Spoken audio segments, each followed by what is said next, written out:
ഹിന്ദു സമൂഹം പഴയ പ്രതാപത്തിലേക്ക് തിരിച്ചെത്തണമെങ്കിൽ ഇന്ന് നിലവിലുള്ള ജാതീയമായ തരംതിരിച്ചുള്ള വേർതിരിവ് ഇല്ലാതാക്കണം. നോക്കൂ, ഇടക്കാലത്ത് ഉണ്ടായിരുന്ന വേർതിരിവൊന്നുണ്ടോ? ഇല്ല.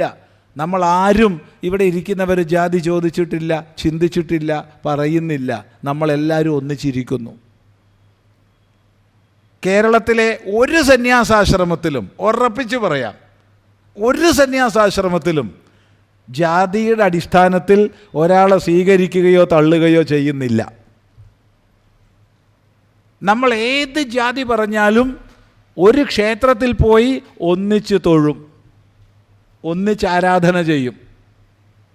അല്ലാത്ത ക്ഷേത്രം ഇന്ന് കേരളത്തിലുണ്ടെന്ന് തോന്നുന്നില്ല. ചില ചടങ്ങുകളുടെ ഭാഗമായിട്ട്, ഇപ്പോൾ ഉത്സവ ബലി നടക്കുമ്പോൾ അപ്പോൾ എല്ലാവർക്കും അകത്തേക്ക് പ്രവേശനം ഉണ്ടാവില്ല, അപ്പോൾ നമ്മൾ തടയും. അപ്പോൾ അതിൻ്റെ കർമ്മികൾ മാത്രമേ പോവുള്ളൂ.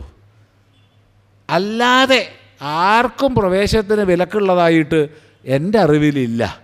ഞങ്ങൾക്ക് വിലക്കുണ്ടേ. സന്യാസിമാരെ കയറ്റാത്ത ക്ഷേത്രമുണ്ട്. പയ്യന്നൂർ സുബ്രഹ്മണ്യ സ്വാമി ക്ഷേത്രം, അവിടെ സന്യാസി കയറാൻ പാടില്ല. സന്യാസിമാർക്ക് വിലക്കുള്ള ക്ഷേത്രമുണ്ട്. ബാക്കി എല്ലാവർക്കും എല്ലായിടത്തും പ്രവേശിക്കാം. പിന്നെ ചില വസ്ത്രവിധാനങ്ങളൊക്കെ ഉണ്ടാവും, അല്ലാതെ നിഷേധമില്ല എന്ന് മനസ്സിലാക്കുക. എന്നാൽ ഇതാണോ മറ്റു മതങ്ങളിലെ സ്ഥിതി? കത്തോലിക്കൻ്റെ പള്ളിയിൽ ഓർത്തഡോക്സിനെ കയറ്റുമോ? അവൻ്റെ പള്ളിയിൽ മാർത്തോമേനെ കയറ്റുമോ? അവനിൽ തന്നെ ബാബാ കക്ഷി മെത്രാൻ കക്ഷീനെ കയറ്റുമോ? മെത്രാൻ കക്ഷി ബാബാ കക്ഷീനെ കയറ്റുമോ? ഇവരുടെ ആരുടെയെങ്കിലും പള്ളിയിൽ ജ്ഞാനായ പോവുമോ? ഇവരാരെങ്കിലും പെന്തക്കോസ്തിനെ കയറ്റുമോ? പോട്ടെ. സുന്നിയുടെ പള്ളിയിൽ ഷിയ പോവുമോ? ഷിയയുടെ പള്ളിയിൽ സുന്നി പോവുമോ? ഇവരാരെങ്കിലും ജമായത്തേൽ പോവുമോ? ഇവരറിയും.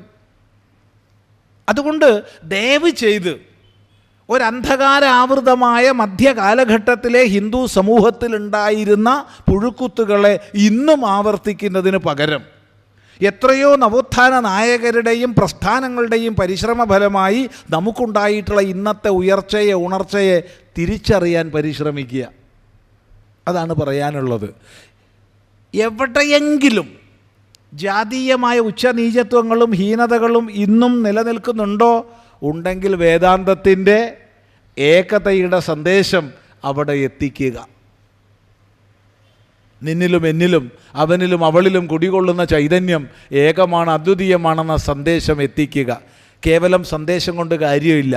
ഒന്ന് സമാശ്ലേഷം ചെയ്യുക, ഒന്ന് കെട്ടിപ്പിടിക്കുക, അത് മതി. ഒറ്റ കെട്ടിപ്പിടുത്തം കൊണ്ട് നൂറ്റാണ്ടുകളുടെ ഇരുട്ട് ഒരു ദീപം കൊണ്ടുവരുമ്പോൾ ഇല്ലാതാകുന്നത് പോലെ ഹീനതകൾ ഇല്ലാതാവും.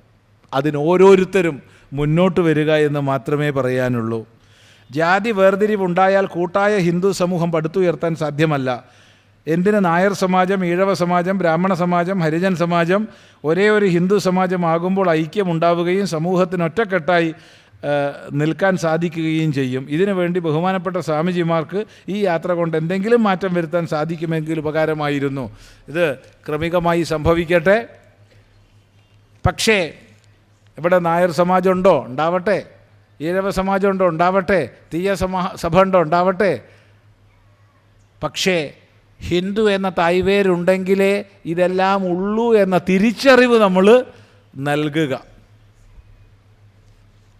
ആ ഏകത, ഉച്ചനീചത്വ രഹിതമായ ഭാവന വളർത്താൻ പരിശ്രമിക്കുക. അതാണ് പറയാനുള്ളത്.